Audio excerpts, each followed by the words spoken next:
नमस्कार, आज की बात में आपका स्वागत है। आज मैं आपको सुशांत सिंह राजपूत की मौत से जुड़ा एक बड़ा सच बताऊंगा। इस मौत का रहस्य जानने वाले उस किरदार की बात सुनवाऊंगा जो मौका वारदात पर मौजूद था, जो इंडिपेंडेंट गवाह है, जिसका किसी से कोई लेना देना नहीं है, जो बाहर से आया था। यह वो गवाह है जिसे अभी तक किसी ने नहीं देखा, वो गवाह जिसे सब ढूंढ रहे हैं। इसकी बात मैं आपको सुनवाऊंगा। यह गवाह है वो चाबी बनाने वाला जिसने सुशांत सिंह राजपूत के कमरे का ताला तोड़ा। आज ये शख्स इंडिया टीवी के कैमरे पर आया, सारी बात आपको बताएगा।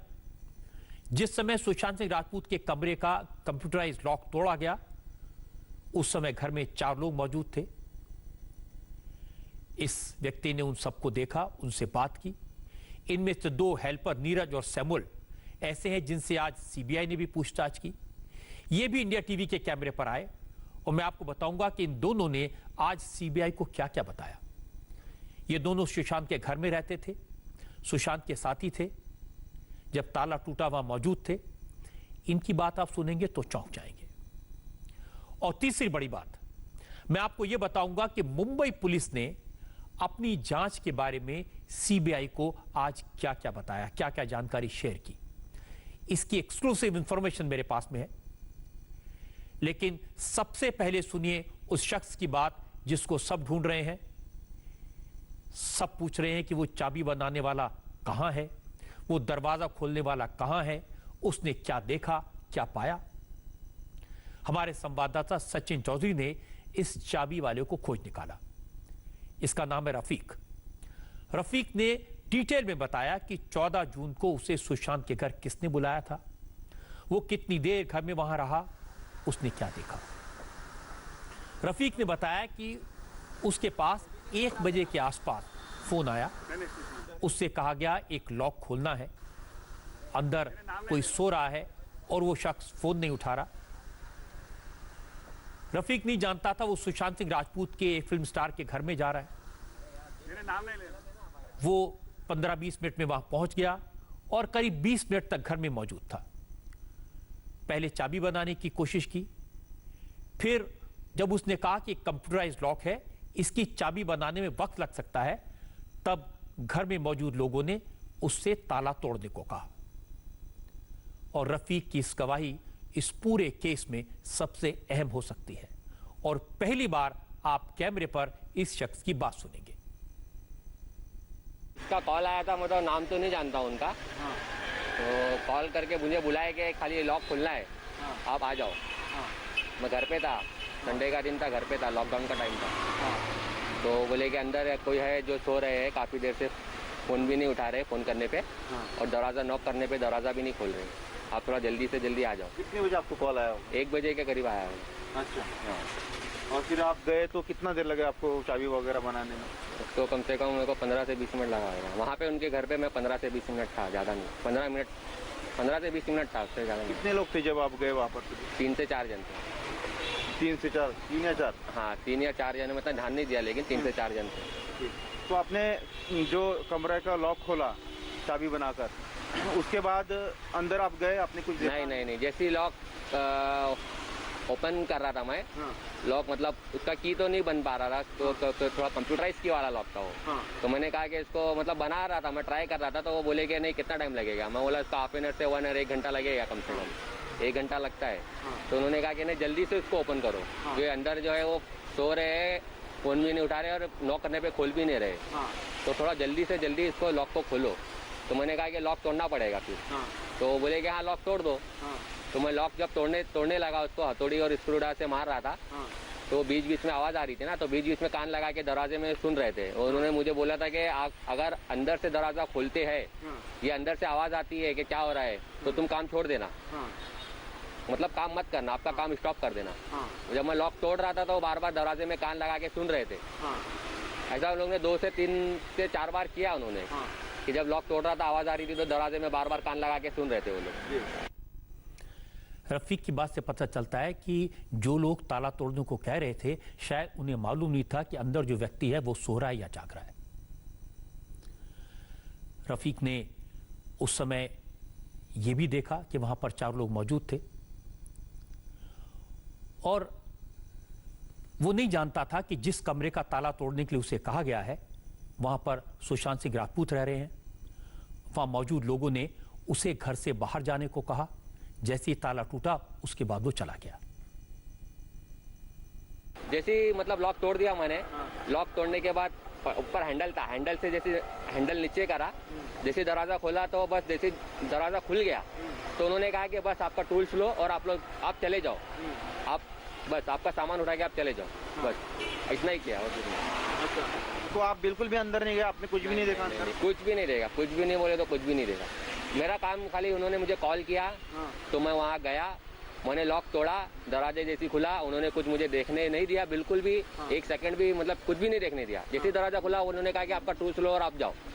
मैं टूल्स लिया, नीचे आया हॉल से और फिर बाहर आ गया। कभी ऐसा शक नहीं हुआ कि भाई अंदर नहीं आने दे रहे, क्या है? अभी उन लोग अंदर मुझे क्यों नहीं जाने दिए तो उन लोग ही बता सकते सर, मैं कैसा बताऊंगा कि उन्होंने मुझे क्यों जाने नहीं दिया अंदर। लेकिन क्या आपको लग रहा था कि लोग जो ऐसे कुछ डरे सहमे हैं उनके बॉडी लैंग्वेज से? नहीं, डरे समय में तो नहीं लग रहे थे। अभी जो भी हुआ रहेगा सीबीआई के पास जांच गया है तो अच्छी बात है, सीबीआई जांच करना चाहिए अपने तरीके से, लेकिन मुझे उधर तो कुछ दिखाई नहीं उन लोगों ने। आपको क्या, जब आप गए तो आपको किसी ने रोका था वहाँ पर, मतलब सिक्योरिटी ने? फिर आप जब ऊपर गए तो तब आपको मालूम था ये सुशांत सिंह राजपूत का घर है या कुछ किसी का? नहीं, कुछ भी नहीं, मुझे उन्होंने कुछ भी नहीं बोला कि किसका घर है, ये कौन है अंदर। मुझे तो खाली बोले कि वो अंदर सो रहे हैं, फोन भी नहीं उठा रहे हैं। मुझे मैं समझा कोई बुजुर्ग होंगे शायद। तो कब मालूम पड़ा ये? मुझे 1 घंटे के बाद कॉल आया, पुलिस का कॉल आया कि आप इधर आ जाओ जहाँ आपने लॉक खोल के गए। तो मैं वहाँ पहुँचा तो मैं ऊपर जब उनके फ्लैट में गया 6 माले पे ऑफिस, तो यहाँ जाके देखा तो बहुत सारे पुलिस वाले थे और तब मुझे वहाँ जाके पता चला कि जो मैंने लॉक ओपन किया है उसके अंदर सुशांत सिंह राजपूत थे। तो अभी मुझे पता चल रहा है कि वो सिद्धार्थ पिठानी का है कॉल। सिद्धार्थ पिठानी आपको? तो मैं तो उनको जानता भी नहीं था, पहली बार उन्होंने कॉल की है फर्स्ट टाइम। और फर्स्ट टाइम मैं वो घर में गया और मोबाइल से किया था? हाँ, फर्स्ट टाइम मैं जब गया था तो वहाँ मुझे ऐसा उनकी बहन तो नहीं दिखी थे। जब सेकंड टाइम मैं जब गया था, जब पुलिस ने मुझे कॉल करके बुलाए थे तो सेकंड टाइम उनकी बहन मुझे दिखी थी वहाँ पे। अच्छा, कोई फॉरेंसिक टीम वगैरह थी वहाँ पर जो दरवाजे के फिंगरप्रिंट्स वगैरह कुछ ले रही थी या कुछ ऐसा? वो तो पुलिस बताएगी ना सर। सेकंड टाइम मैं जब गया, जब पुलिस वाले बहुत सारे वहाँ मौजूद थे, वहाँ पे फॉरेंसिक टीम होंगी ना, वो तो मैं थोड़ी जानता हूँ कि कौन है कौन नहीं है। खाली मुझे बयान दर्ज किया गया, मैंने बयान दिया और आ गया सर, बस। तो सीबीआई से अभी तो कोई, उसके बाद आपका जब बयान रह गया उसके बाद कोई दूसरा कॉल नहीं आया था पुलिस से? नहीं, 2-3 बार बुलाए थे, मैं गया था, जाकर आया। मैं बयान पूछा था 2-3 बार, किस लिए बुला था? बस वही पूछे सर जो बार बार आप लोग भी पूछते हो इंटरव्यू में कि आपने क्या देखा क्या नहीं देखा, बस वही पूछ रहे थे। तो कुछ देखा फिर बाद में कुछ बताया आपने? मैं कुछ देखा ही नहीं तो मैं एक बार क्या 1000 बार वही बोलूंगा कि मुझे कुछ देखने ही नहीं दिया गया, तो मैं कैसा बोलूँ कि मैंने क्या देखा, क्योंकि मुझे कुछ दिखाया ही नहीं उन लोगों ने। जैसे दरवाजा खुला उन्होंने कहा कि आप बस चले जाइए, आपका सामान लो चले जाओ। रफीक की बात बहुत अहम है। चाबी बनाने वाला सीबीआई के लिए भी काफी इंपॉर्टेंट है। इन सारे सवालों के जवाब जो रफीक से पूछे गए, पुलिस ने भी पूछे और पुलिस ने नोट किए। 2 बातें खास तौर पर नोट करने वाली हैं। एक, जब वो ताला तोड़ रहा था तो उससे कहा गया कि अंदर से कोई आवाज आए या अंदर से दरवाजा खुल जाए तो अपना काम बंद कर दे। और दूसरा, घर में मौजूद लोग बीच बीच में कान लगाकर सुनते थे कि अंदर से कोई आवाज तो नहीं आ रही। और दूसरी बात यह कि चाबी वाले ने ये सारी बात अपने बयान में मुंबई पुलिस को उसी दिन बता दी थी और बाद में मुंबई पुलिस ने 2-3 बार उसको बुलाकर उसे सवाल पूछे और उसने यही कहा। लेकिन यहां सुशांत सिंह के परिवार की तरफ से 2 सवाल पूछे गए हैं। पहला ये कि ताला टूटते ही चाबी वाले को वहां से भगा क्यों दिया गया। दूसरा, ताला तोड़वाने के लिए बहन के वहां पहुंचने का इंतजार क्यों नहीं किया गया। ये ऐसे सवाल हैं जिनके जवाब अब सीबीआई को ढूंढने होंगे। सीबीआई की 5 टीमें इस वक्त मुंबई में एक्टिव हैं। पहली टीम का काम है केस के सस्पेक्ट से पूछताछ करना। सीबीआई की दूसरी टीम केस से जुड़े डॉक्यूमेंट्स और दूसरे एविडेंस की पड़ताल कर रही है। तीसरी टीम का काम सबसे अहम है। इस टीम के अफसर मौत को लेकर किसी भी तरह की फाउल प्ले या कवर अप एंगल से जांच कर रहे हैं। सीबीआई की चौथी टीम सुशांत सिंह राजपूत के घर जाकर पूरे क्राइम सीन को रिक्रिएट करेगी। और 5वीं टीम में फॉरेंसिक एक्सपर्ट शामिल हैं जो डमी टेस्ट के साथ फॉरेंसिक रिपोर्ट और पोस्टमार्टम रिपोर्ट की बारीकियों को देखेंगे, एग्जामिन करेंगे। सबसे पहले गवाहों से पूछताछ करने वाली टीम ने आज काम शुरू किया। उन 4 लोगों से पूछताछ होनी है, उनके बयान दर्ज होने हैं जो 14 जून को सुशांत के घर में मौजूद थे, जिनका जिक्र इस चाबी बनाने वाले ने किया। इन लोगों ने सुशांत की डेड बॉडी को सबसे पहले देखा होगा।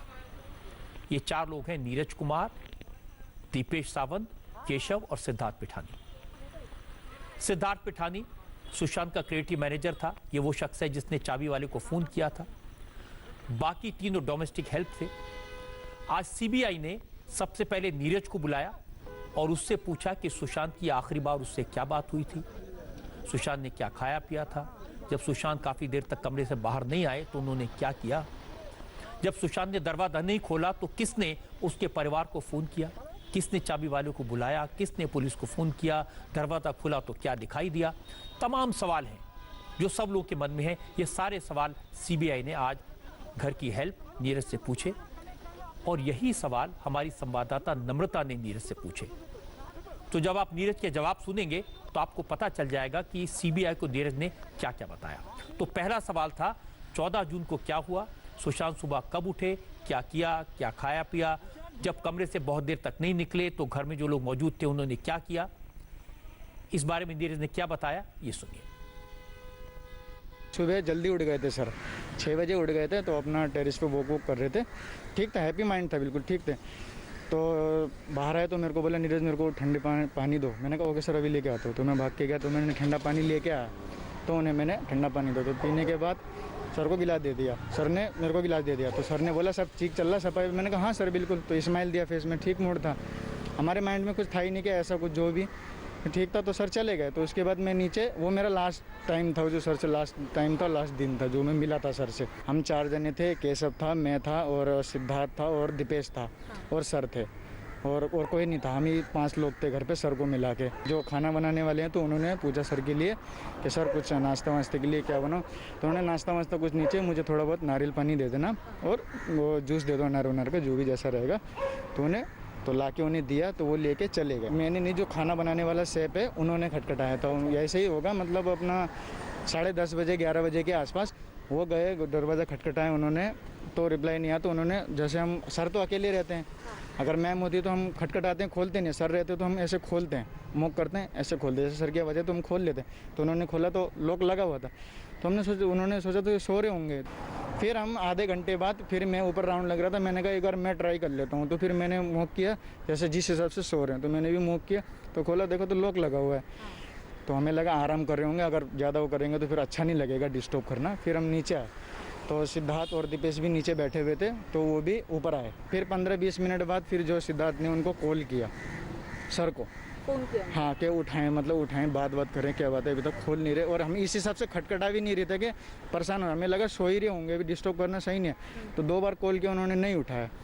तो फिर हमने सोचा, फिर हमने कहा एक चाबी अभी देख लेते हैं, अगर मिल जाएगा तो। फिर उन्होंने सिस्टर को फ़ोन किया, सर की जी, सुशांत के सिस्टर को फ़ोन किया सिद्धार्थ ने कि मैम सर अभी गेट नहीं खोल रहे हैं, 15-20 मिनट से ज़्यादा हो गया, हम खटखटा रहे हैं। तो उन्होंने बोला ठीक है मैं आ रही हूँ, मैं उनको कॉल करती हूँ, क्या पता उठा लें। ठीक है मैं आ रही हूँ, मैं घर पे आ रही हूँ, खोलो ट्राई करो बोला, जैसे भी खुलवाओ गेट बोला उन्होंने। ये वो लोग हैं जो चश्मदीद हैं, आई विटनेस हैं, इनकी गवाही इंपॉर्टेंट है। इनसे पूछा गया कि जब सुशांत ने इतनी देर दरवाज़ा नहीं खोला तो घर में मौजूद लोगों ने डुप्लीकेट चाबी से दरवाज़ा क्यों नहीं खोला।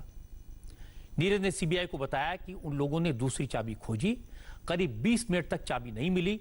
फिर चाबी बनाने वाले को फ़ोन किया गया, वो 15 मिनट बाद आया।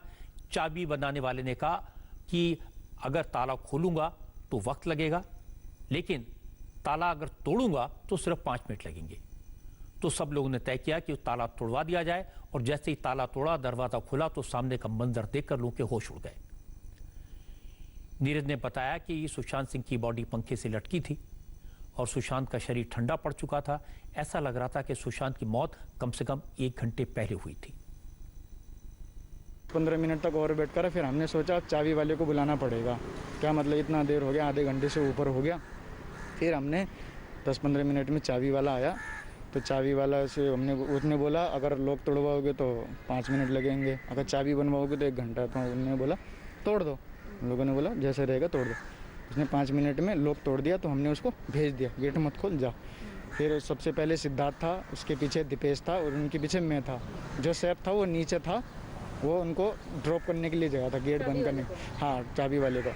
तो मैं जैसे गया तो जैसे दीपेश गया वो सॉरी सिद्धार्थ जाने के बाद वो एकदम देखा तो ऐसा मंजर वो एकदम बाहर आ गया घबरा के। तो जैसे हमने देखा तो उसके बाद तो कुछ समझ में ही नहीं आ रहा, फिर दिमाग ही काम नहीं कर रहा, फिर ये ऐसा कैसे कर लिया, मतलब कुछ समझ में नहीं आ रहा। मैं भी निकल के बाहर आ जाने पर सबसे पहले क्या पड़ा नीरज? कुछ नहीं पड़ा था सर, पंखे में बिल्कुल लटके हुए थे, बिल्कुल पंखे में लटके हुए थे। हाँ हमें पहले मैंने उनकी जैसे देखा ना, ऐसे देखने से ऐसे लग रहा था कि मतलब कुछ ही नहीं है। फिर ऊपर की तरफ देखा तो फंदा लगा हुआ था, तो फंदा लगा हुआ था। उसके बाद तो फिर हमारे होश वो सब गायब हो गए, फिर कुछ अच्छा नहीं लगा। फिर उसके बाद इतने में फिर उन्होंने जो भी पुलिस रह गई हॉस्पिटल वगैरह कॉल किया, फिर तब तक उनकी सिस्टर भी आ गई थी। कौन सी सिस्टर है? मीतू नाम है उनका। हाँ उनकी सिस्टर, हमने बुलाया था ना उनको फ़ोन करके, तब तक वो भी आ गई थी, बोलने लगी क्या हुआ क्या हुआ। तो हमारे मुँह से आवाज़ ही नहीं निकल रही था, हमारे तो खुद होश उड़े हुए थे। फिर उनको देखा तो उन्होंने बोला, उससे पहले उनका किसी जीजाजी वेजी फ़ोन आया था, तो जैसा भी है उनको उतारो नीचे बोला। अच्छा। हाँ तो उनको नीचे उतारा हमने। किसने उतारा उनको? तो दीपेश सिद्धार्थ ने उतारा, सिद्धार्थ ने नीचे उतारा। तो उनकी दीदी आई, सिद्धार्थ ने जब उतारा तो ऐसे पड़े हुए थे, तो उन्होंने बोला इनको कैसे पड़ा है, सीधा करो ऐसा वैसा बोला। तो हमने उनको सीधा करा, हमने हाथ पैर देखा, हमने पेट वेट दबाया ताकि थोड़ा सांस वाँस चल रहा है। तो वो ठंडी हो चुकी थी बॉडी, मतलब टाइम हो गया था ऐसे घंटा सवा घंटा हो गया था, पर हमें ऐसा नहीं पता था। तो घंटा सवा घंटा हो गया था, तो हमने पेट वेट दबाया, सीना वीना दबाया, बहुत ज़्यादा टाइम हो चुका था। तो हमने उनके गले में कब फंदा बना हुआ था, वो बंदा खोला हमने, देखा तो निशान बने हुए थे, तो बंदा फेंक दिया हमने। तो काफ़ी टाइम हो गया था। फिर उसके बाद जो भी आई पुलिस वुलिस, जो उन लोगों ने करा जो करा, बस वही मंजर था। पहली बार आप सुन पाए उस शख्स की बात जिसने सुशांत सिंह राजपूत को मौत के बाद देखा था। इनकी गवाही पर सीबीआई कितना यकीन करेगी, ये वक्त फैसला करेगा। आज रिया का जिक्र भी हुआ। सुशांत रिया का रिश्ता कैसा था, घर में कौन कौन आता था, घर के खर्चे का हिसाब कौन रखता था, ये सारी बातें हेल्पर से पूछी गई, नीरज से पूछी गई। घर में काम करने वालों को डायरेक्शन कौन देता था।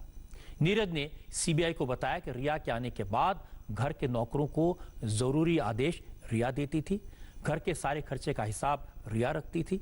और नीरज का कहना है कि रिया के माता पिता और भाई भी घर में आते थे, ठहरते थे, लेकिन कभी किसी को ऐसा महसूस नहीं हुआ कि इन लोगों के रिश्तों में किसी तरह की कोई दरार है, कोई दिक्कत है। जो खर्चा वर्चा जो इधर उधर था, वो सब मतलब जो सामान आना जाना सब रिया मैम के हाथ में था, क्योंकि वो सर के क्लोज थे। क्योंकि हम तो गूंगे इंसान, हम क्या बोलेंगे, हमें तो जो बोलेंगे वो करना है हमें। तो सब कुछ खर्चा वर्चा जो भी मेंटेनेंस है सब उनके हाथ में आ गया था। तो कुछ भी चाहिए रहेगा, किसी को कुछ भी देना तो वो बोलती थी तो हाँ हो जाता था। तो पहले सर से हम थोड़ा बहुत डिस्कस कर लेते थे, हाँ के सर ही हैं। उसके बाद तो हम ये सोचते हैं अब रिया मैम ही है, जो भी है उन्हीं को ही, मैम हमें ये दिक्कत है, मैम हमें वो दिक्कत है। तो वो सब कुछ वो मेंटेनेंस करती थी, हर चीज़ के लिए वही बोलती थी, ऐसा करो तुम, ऐसा करो, सब वही बोलती थी। आप लोग को सारी निर्देश रिया दिया करती थी, ये करो ये लाओ? हाँ वो बोलती थी, वो मतलब सर से ज़्यादा वो ऑर्डर देती थी। ऑर्डर देती जी, जो भी उनको चाहिए रहेगा, जो भी मतलब सब कुछ उनके हाथ में होगा था, कैशिंग वेशिंग जो भी रहता है सब उनके हाथ। हमें इतना तो नॉलेज नहीं है, जो भी हमें जो दिखता है वही हम बोल रहे हैं। जो हमारे साथ कभी कुछ मंगाती हैं, कुछ सामान लेके आओ लेकर, तो सब उन्हीं के हाथ में था। जो भी सब कुछ घर का मेंटेनेंस सब वो करते थे। खुल गई थी मतलब क्या है आपका? मतलब खुल गए थे मतलब पहले सब चीज़ में हिसाब में जो भी है सब वही बोलते थे। पहले जब शुरू में आए थे तब इतना नहीं थे, तो सब सर बोलते थे। तो वो भी सर को खाना वाना भी चलेगा तो वही बोलती थी, फिर हम लेके जाते थे। सर भी बोलते थे खाने वाने की, तो इतनी कोई बड़ी बात नहीं है। खाने का मतलब ये जो काम भी जो भी अगर सही से नहीं हुआ, जो भी नहीं हुआ तो मैम बोल, हाँ मतलब ऐसा ही है, मतलब मालकिन की तरह ही थी। इस पूरे केस से जुड़ा एक बड़ा रहस्य भी आज उजागर हुआ। रहस्य ये कि क्या सुशांत मानसिक रूप से बीमार थे, क्या उनकी तबीयत खराब रहती थी, वो कौन सी दवाएं लेते थे, उन्हें दवा कौन देता था। इन सारे सवालों के जवाब नीरज ने इंडिया टीवी को दिए। उसने बताया कि सुशांत कौन सी दवा लेते थे ये किसी को नहीं मालूम था। सुशांत को दवा रिया देती थी। और नीरज ने एक और बड़ी बात बताई। सीबीआई को कहा कि उसने रिया के साथ यूरोप ट्रिप पर जाने से पहले सुशांत को बिल्कुल ठीक ठाक देखा था। यूरोप ट्रिप से लौटने के बाद सुशांत की तबीयत खराब रहने लगी। दवाइयाँ वगैरह सुशांत दवाइयाँ वगैरह तो रिया मैम देती थी, हम तो नहीं देते थे, वही देती थी दवाइयाँ वगैरह का। तो उनका ही जो भी चल रहा था, जो इलाज के बारे में तो मुझे पता नहीं। उनकी जब यूरोप गए थे, यूरोप जाने से पहले ठीक थे, उसके वहाँ से आने के बाद थोड़ी उनकी तबीयत ना डाउन सी लग रही थी। तो वहाँ से आने के बाद तो हमने जो पुराना घर था वो खाली कर दिया था। तो हम लोग एक लड़का और था, तो हम पाहुना में गए थे। तो मैनेजर ने बोला अभी ये घर खाली हो गया, अब हम नया घर की तलाश कर रहे हैं, जब तक आप पाहुना में बैठो। तक सर रिया मैम के घर पे थे, रिया मैम के घर पे वहीं बैठे हुए थे। और उनके साथ वो शेफ भी जो कुक है केशव, उनको भी अपने साथ में रख रखा था, जो सर का खाना पीना बना दे, थोड़ा जो ख्याल रखे, तो वो साथ में थे। तो अब रिया मैम जब से सर के साथ ही हैं। वो सुशांत सिंह राजपूत के हेल्पर नीरज ने जो बातें आज सीबीआई को बताई, जो बातें हमारी संवाददाता नम्रता से कही, इनसे कई बड़े रहस्य सामने आए, बहुत सारी बातों का खुलासा हुआ। नीरज का कहना था 8 जून को जब रिया सुशांत के घर से गई थी, उस दिन किसी तरह का कोई झगड़ा नहीं हुआ था, इस तरह की कोई बात उसने न देखी न सुनी। वो इतना जानता है कि खाना बन चुका था, लेकिन रिया ने अचानक कहा कि उसके कपड़े पैक कर दो। नीरज ने 2 सूटकेस में रिया के कपड़े पैक किए और रिया बिना लंच किए घर से चली गई। इसके बाद नीरज ने सुशांत से लंच सर्व करने के बारे में पूछा, तो सुशांत ने यह कहकर लंच करने से इनकार कर दिया कि उनका मूड ठीक नहीं है। नीरज ने आज सीबीआई को बताया कि 1-2 बार सुशांत ने उससे भी पूछा था क्या उसे कुछ आवाजें सुनाई देती हैं, क्या उसे कुछ भूत दिखाई देते हैं। नीरज ने कहा उसे भी अजीब सी आवाजें सुनाई दी थी। उसने तो सुशांत से कहा था उसे भी डर लग रहा है, अजीब अजीब सी आवाजें आ रही हैं। इसके बाद सुशांत ने फार्म हाउस में पूजा करवाने की बात कही। अब सीबीआई नीरज की बातों को दूसरे किरदारों के बयानों के जरिए क्रॉस चेक करेगी। हमारे संवाददाता अभय पाराशर और जयप्रकाश सिंह ने बताया कि सीबीआई नीरज के बाद अब सुशांत के घर में मौजूद दूसरे लोगों से भी पूछताछ करेगी। सुशांत के कुक केशव, सुशांत के क्रिएटिव मैनेजर सिद्धार्थ पिठानी के अलावा दीपेश सावंत को भी सीबीआई की टीम ने ट्रेस करना शुरू कर दिया है। दीपेश सावंत और सिद्धार्थ पिठानी से आज पूरे दिन सीबीआई का संपर्क नहीं हो पाया, लेकिन मुंबई पुलिस सिद्धार्थ पिठानी और दीपेश को बात कर चुकी है, उनके बयान रिकॉर्ड कर चुकी है, उनके नंबर सीबीआई को दे चुकी है, लेकिन ये नंबर अब स्विच ऑफ है। लेकिन इससे पहले हमारे संवाददाता इन दोनों से बात कर चुके हैं। हमारे संवाददाता दिनेश मौर्य ने केशव से वीडियो कॉल पर बात की थी और तब केशव ने डिटेल में बताया था कि 14 जून को सुबह जब सुशांत उठे और उसके बाद जब कमरे से उनकी डेड बॉडी मिली, तब तक घर में क्या क्या हुआ। 14 तारीख को सुबह 2 बजे किया, जैसे लॉन्च पर से मिले चले गए। अच्छा लॉक था और उसके बाद मैं लॉक किया तो अंदर वो लोग तो सब तो 4 जन था, लोगों ने बताया अंदर से लॉक है, कभी कोई सर अंदर से लॉक करके सोता था। फिर हम लोग बोला सोया होगा, थोड़ा देर में हम लोग को मैं ऊपर भेजा दीपेश और उसको बुद्ध को, फिर हम लोग लॉक किया और फोन किया तो अंदर से रिंग बजता था, नहीं उठाता। उसके बाद फिर वो गोरेगांव दीदी नीरा दीदी को फोन किया, फटाफट चाबी वाले को बुला के लॉक तोड़ खोल रहा। आपसे आखिरी बार क्या बात किए थे सुशांत भाई?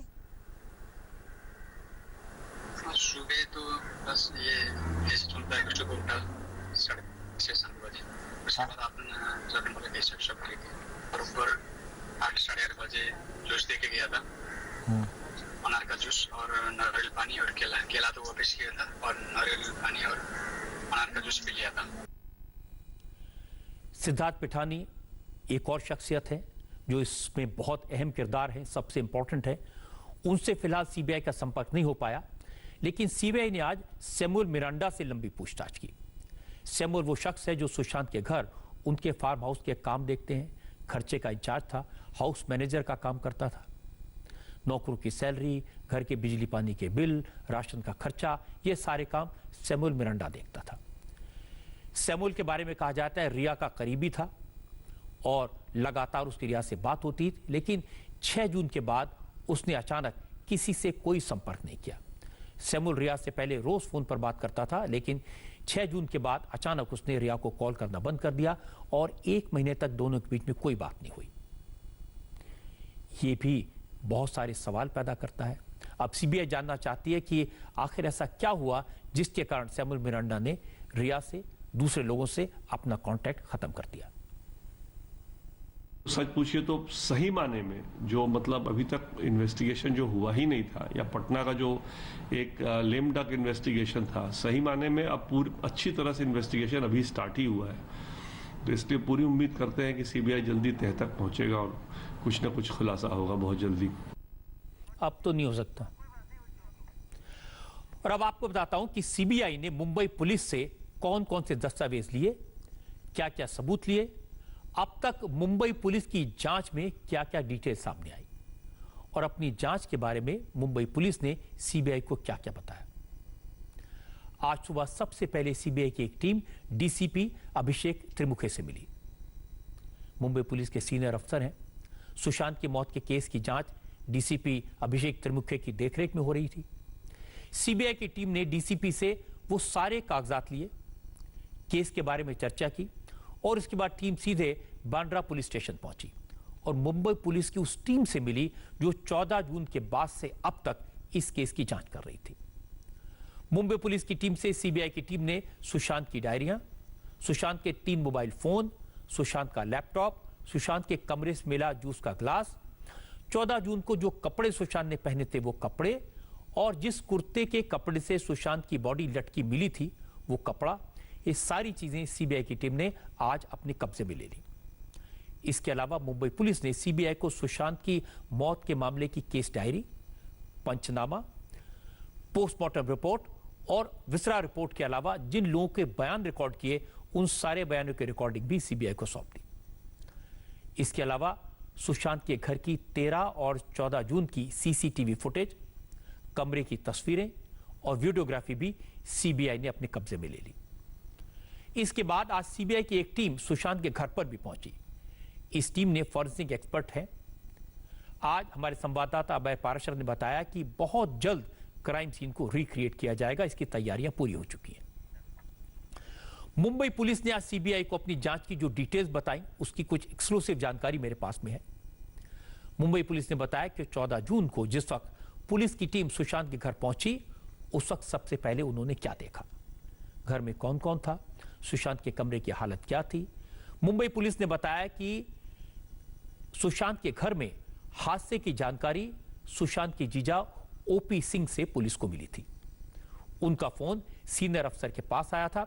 इसके बाद पुलिस की टीम तुरंत सुशांत के घर भेज दी गई। जिस वक्त पुलिस वहां पहुंची सुशांत के घर में 5 लोग मौजूद थे।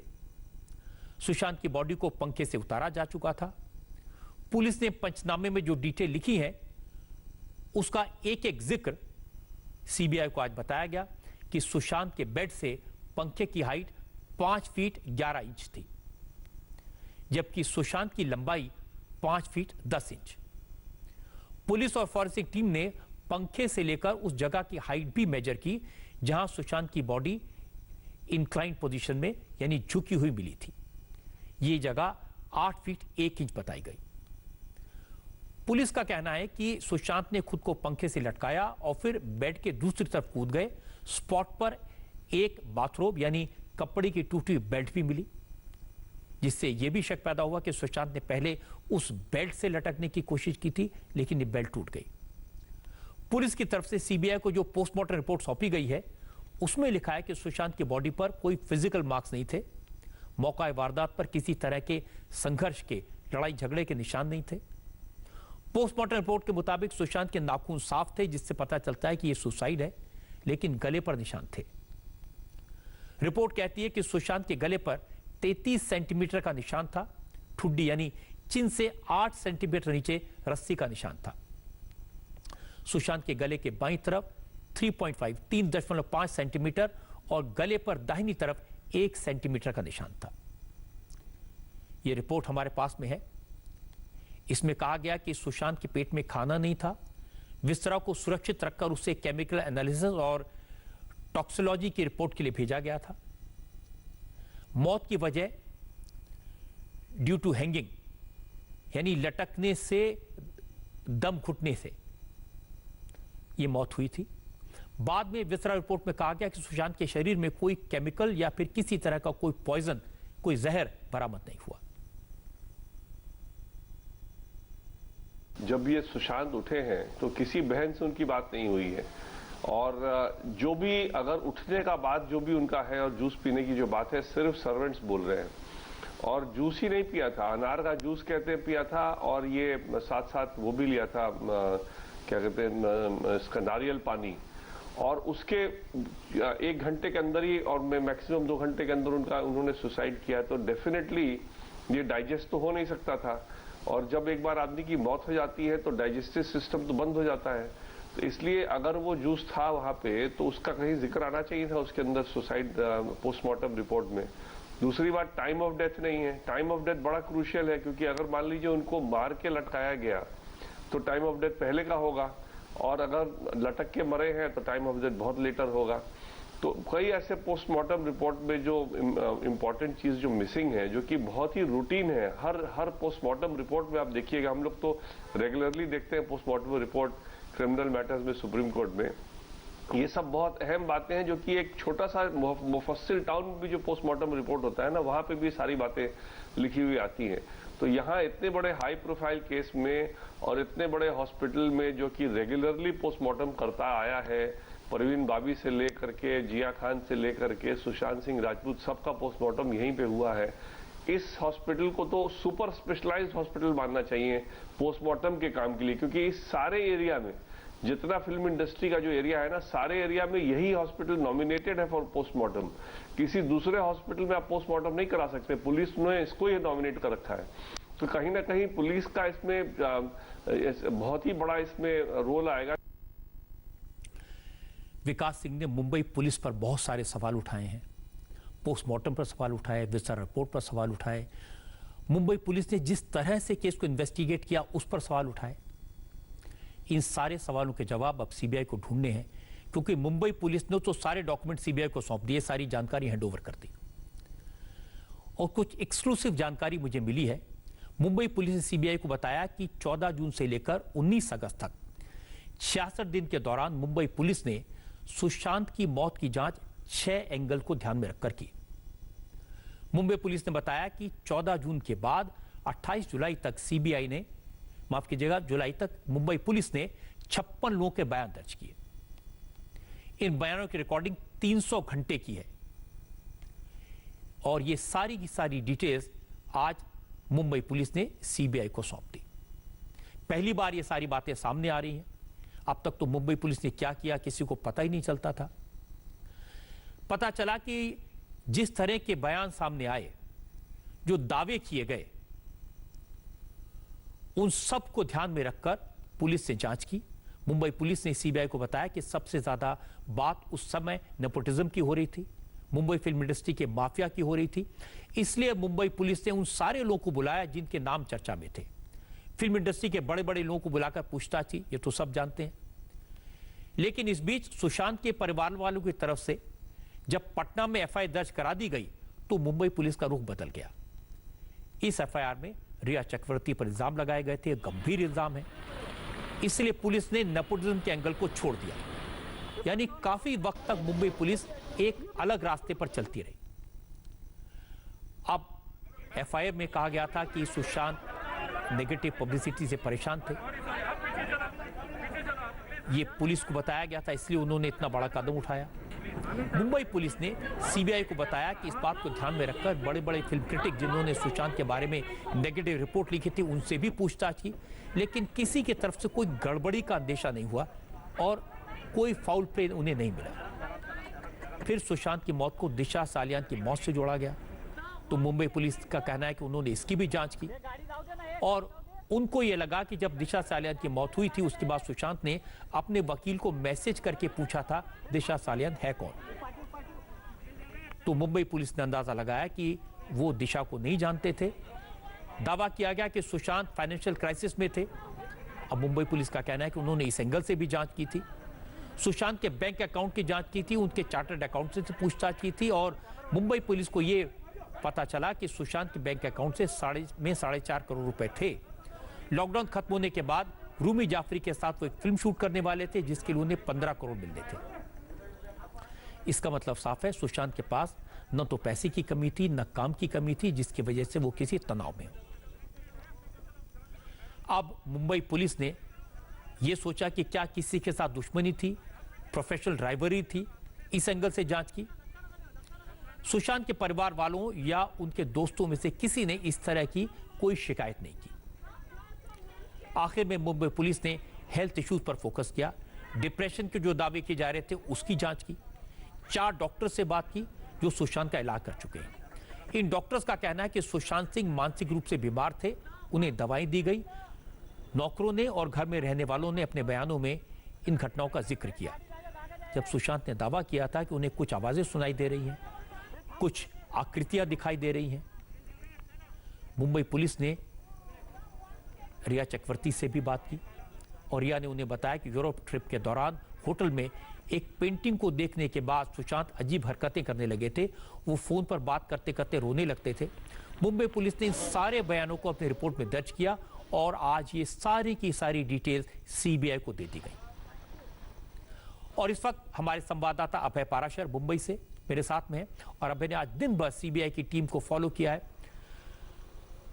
और अभय, अब आज सीबीआई की टीम ने तो बहुत तेजी से काम किया, आपको भी बहुत तेजी से काम करना होगा।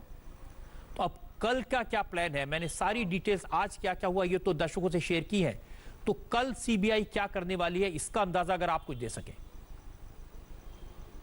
बिल्कुल रजत जी, सीबीआई की अब पूरी तरीके से प्लानिंग है कि जो सुशांत सिंह राजपूत का घर है, जो फ्लैट है जहां पर उनकी बॉडी मिली थी, वहां पर वो अभी जिस जो नौकर से पूछताछ कर रही हैं नीरज से, ये अभी तक प्लानिंग है जो अब तक हमारे सूत्र बता रहे हैं कि नीरज से, क्योंकि पूछताछ अभी भी जारी है और सीबीआई ये चाहती है कि नीरज को लेकर सीबीआई की टीम सुशांत सिंह राजपूत के उस घर में जाए, वहां पर किस तरीके के हालात थे, क्योंकि आज भी यही सवाल पूछे गए कि पीसीआर कॉल किसने की थी। जो तमाम उस दिन जो भी नीरज ने देखा था वहां पर अपनी जो सीएफएल की टीम है उसके साथ जाएगी सीबीआई और साथ में इस नौकर को भी वहां पर लेके जाना चाहती है ताकि वहां पर जितने कुछ बचे कुछ सबूत होंगे उन्हें भी पूरी तरीके से साइंटिफिक तरीके से सीबीआई की एफएसएल टीम जो है वो उन्हें कलेक्ट करेगी। कलेक्ट करने के साथ ही नीरज से और कुछ बाकी के जो चश्मदीद हैं उन लोगों से घर के अंदर भी ले जाके पूरे मामले को समझना चाहती है सीबीआई। और रजत जी, जो पूछताछ पुलिस कर्मियों से सीबीआई की एक टीम कर रही थी मुंबई पुलिस से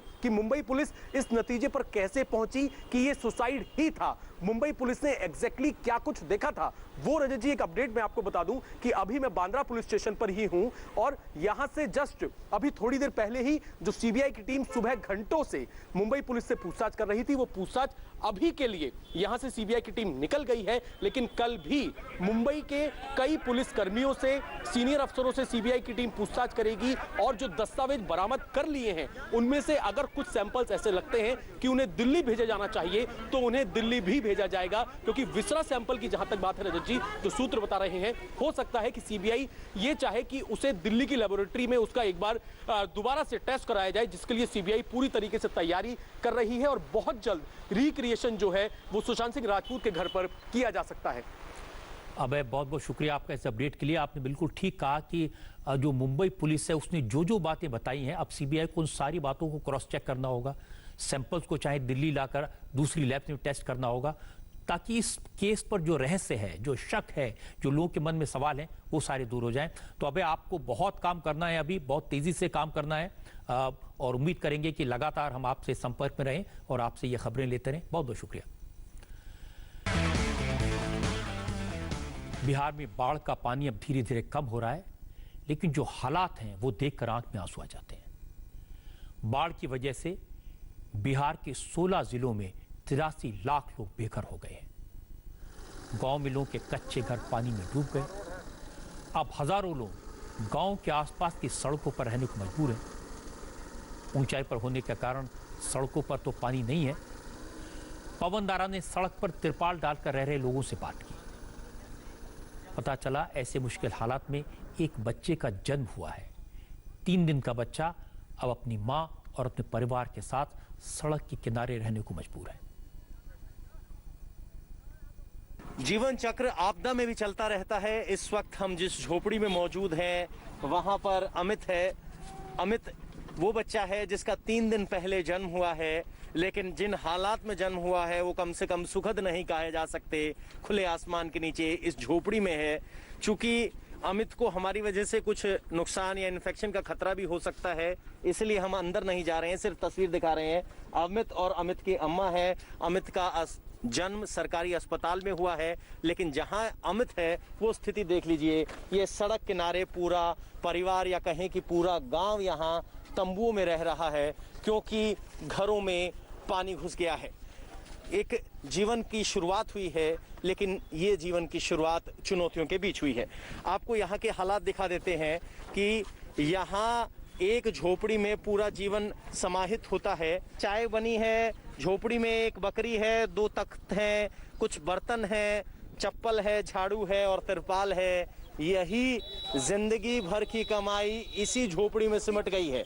ये यहाँ की स्थिति है, क्योंकि गांव में पानी भरा है। कौन से गांव से हैं आप लोग? ये फुलवरिया चकिया गांव है जी। तो कितने घर इस वक्त इस सड़क पर हैं आपके गांव के? हमारे लमसम 60 घर हैं यहाँ का, माने बेघर हो गए हैं। तो सब कुछ ढह चुका है। वो यहाँ कोई मुखिया, sarpanch, ward, BDO, CO, collector, DM सारे मिले हुए हैं, सारे घोटाला के चक्कर में हैं। लगभग यहाँ 20 दिन हो गया है। 20 दिन हो गए? 20 दिन से सब लोग यहीं पे रोड पे। तो राशन मिला? राशन तो मुखिया के यहाँ से, मतलब जो डीएम सर का था वो कुछ दिन तक रसोई चला, 1 हफ्ता तक। 1 हफ्ते के बाद बीडीओ साहब बोले कि अब जब तक सुधार हो गया है, लेकिन फिर से यहाँ परसों से पानी पूरा आ गया है। ये लोग अपने घर पे शिफ्ट हो गए थे, जहाँ जहाँ सूखा हुआ था, लेकिन ये परसों रात से पूरा फिर से आ गया है, इसलिए फिर से ये लोग यहाँ पे आ गए। अगर आप सामने इस झोपड़ी के पार देखेंगे तो आप देख पाएंगे कि लोग अभी भी नाव के जरिए आ जा रहे हैं, और पानी की गति आप देख लीजिए किस गति से पानी आ रहा है। इसके बाद पवन नारा एनडीआरएफ की टीम के साथ सड़कों पर जो लोग रह रहे हैं, इनके गांव का हाल देखने गए। जिस जगह गांव में बच्चों के खेलने का मैदान था, वहां 10 फीट पानी भरा है। तस्वीरें देखकर आप अंदाजा भी नहीं लगा पाएंगे कभी यहां कोई गांव होता था। एनडीआरएफ की बोट में पवन को एक ऐसे परिवार के लोग मिले जिनके यहाँ रात में बुजुर्ग का निधन हुआ था। उन्हें पिता का अंतिम संस्कार करने के लिए भी एनडीआरएफ की बोट से जाना पड़ा। छपरा के मुकेर ब्लॉक में इस वक्त हम मौजूद हैं, जहां 8 पंचायतें पूरे तरीके से पानी में डूबी हुई हैं। जिनके कच्चे घर हैं वो अपनी झोपड़ियों को छोड़कर सड़क पर आ गए हैं, और जिनके पक्के मकान हैं वो छतों पर रह रहे हैं। हमारे साथ एक शख्स हैं जिनके पिताजी की उम्र 72 वर्ष थी, जिनका देहांत हो गया, तो अंतिम संस्कार करने के लिए बाहर आए थे। कल 11 PM उनको देहांत हो गया, फिर आज अंतिम संस्कार हो पाया। तो घर पे क्या स्थिति है? मकान कच्चा है, पक्का है? नहीं, बहुत लोग का मकान कच्चा भी है, पक्का भी है। कितने दिन से ऐसी स्थिति है? 25 दिन हो गया। 25 दिन हो गया। इस इलाके में गंडक नदी का प्रभाव है और एक बांध भी टूटा है। अब जिस इलाके में हम जा रहे हैं, ये कोई नदी नहीं है, ये साधारण मैदान हुआ करता था जिसमें पानी है। उधर आप देखेंगे तो सड़क पर भी पानी चल रहा है, वाहन धीमी गति से निकल रहे हैं। ये पानी कम हो जाना चाहिए था, लेकिन हाल फिलहाल दोबारा बढ़ा है और परेशानी बढ़ती जा रही है। यहाँ के टेरेन में क्या दिक्कत आ रही है? किस तरह पानी चुनौती दे रहा है यहाँ पे? आप तो लगभग 20-22 दिन से हैं यहाँ। क्योंकि ये इलाका जो इस तरीके का कि इसमें कहीं अप डाउन जगह है, जिसमें बोट में चलाने में काफ़ी दिक्कत आ रही है। पानी ज़्यादा है, लेकिन बीच में बहुत सी ऐसे ऑब्स्टिकल्स आते हैं जिसकी वजह से ये तय नहीं हो पाता कि यहाँ बोट जाए या ना जाए। तो इस तरह की इन्फ्लेटेबल बोट के कैप्साइज करने का, या कहें कि बोट के सिकुड़ जाने का भी खतरा लगातार बना रहता है। और इन सब खतरों के बीच एनडीआरएफ लगातार यहाँ लोगों तक मदद पहुंचा रही है। गांव में जो कच्चे घर हैं वो तो बाढ़ के पानी में समा गए, खत्म हो गए। तो जो ज्यादातर लोग गांव से निकल गए थे वो तो सुरक्षित जगहों पर पहुंच गए, लेकिन जो लोग गांव से बाहर नहीं निकल पाए, गांव में फंसे हुए हैं, वो अब उन पक्के मकानों की छतों पर रह रहे हैं जो पानी में डूबने से बच गए। केसरी टोला गांव में इस वक्त हम पहुंचे हैं। कुछ इलाकों में पानी उतर गया है, लेकिन कुछ इलाकों में पानी अब भी जारी है। आप देखेंगे घर पूरी तरीके से पानी में डूबे हुए थे, अब थोड़ा पानी का स्तर कम हुआ है। यहाँ एक छोटा सा मंदिर था, वो भी पानी में डूबा हुआ है। अम्मा दहलीज पर बैठी हैं। आपका घर कहाँ है अम्मा? यही है। तो कितने दिन से स्थिति है? क्या कब से ये हाल है? ये हाल हो गई 15 दिन से। 15 दिन से? घर में जानवर वगैरह कहाँ हैं, कहाँ भेजे? होने भेज बैठा दिल है हमने के पूरा मेरा घर बा। अच्छा, पुराने घर में भेजे हैं। टूट गए बा तो वहीं पर कम गिरा के बस। अच्छा, देखी हम गाय का घर में ढुक गए बा। तो सामने देख रहे हैं आप, गाय का घर था जो इनका, नल का जो है जहाँ से पानी मिलता है वो है, फल वाले वृक्ष हैं वो सब पानी में डूब गए हैं। कोई मदद पहुँचती है इस तरह के हालात में? न कोई नहीं मदद हमनी के मदद केहू नहीं के कुछ करो ए बाबू, हमनी के कुछ कोई मदद नहीं पहुंची? कुछ नहीं के हमनी के मदद नहीं मिला। मैं पवन दारा की तारीफ करूंगा। अगर वो तकलीफ उठाकर, रिस्क लेकर इन जगहों पर न जाते तो शायद ये तस्वीर हमें कभी देखने को नहीं मिलती। और ऐसे बहुत सारे गांव में, एक दो गांव की तस्वीर आपको दिखा पाए हैं। उत्तराखंड की एक हैरान करने वाली तस्वीर आपको दिखाता हूं। भयंकर बारिश के बाद अचानक नदी का पानी बढ़ गया और उसमें एक कार बह गई। ये तस्वीर नैनीताल में रामनगर के पास की है। अचानक आई बाढ़ से नदी के पानी में कार फंसी हुई थी। इस कार में एक परिवार के 6 लोग सवार थे। कार लहरों में फंसकर इधर उधर बहने लगी। गनीमत ये थी कि नदी के पास कुछ पुलिस वाले मौजूद थे और इन पुलिस वालों की प्रशंसा करनी चाहिए। इन्होंने अपनी जान पर खेलकर कार में सवार सभी 6 लोगों को बचा लिया। लेकिन इसके बाद कार का क्या हुआ, ये आप इस तस्वीर में देख सकते हैं।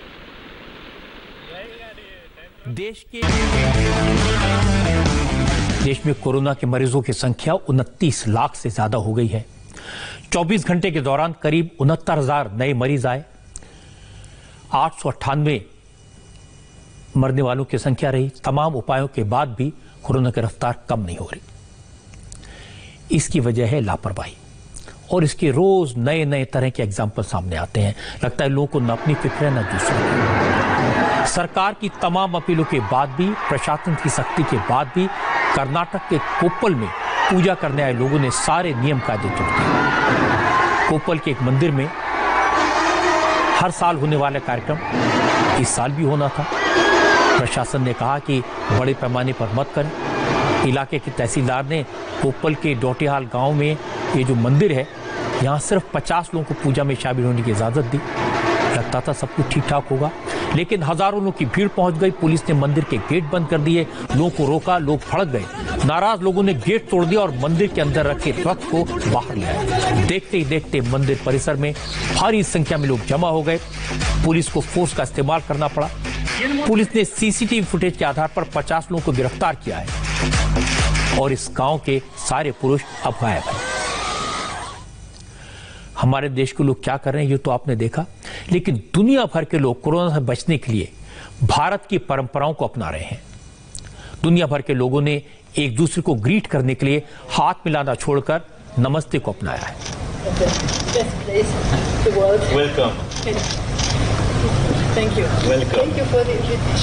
ये फ्रांस के राष्ट्रपति मैक्रो हैं जो जर्मनी की चांसलर एंजेला मार्केल से मिले तो दोनों ने एक दूसरे को नमस्ते कहकर अभिवादन किया। मैक्रो और मार्केल की इस मुलाकात का वीडियो सोशल मीडिया पर वायरल हो रहा है। इससे पहले मैक्रो स्पेन के किंग और वहां की क्वीन को नमस्ते अभिवादन करते हुए दिखाई दिए। तो पूरी दुनिया में इस बात की चर्चा हो रही है कि भारत में जो नमस्ते करते हैं वही सही रास्ता है, वही कोरोना से बचाएगा।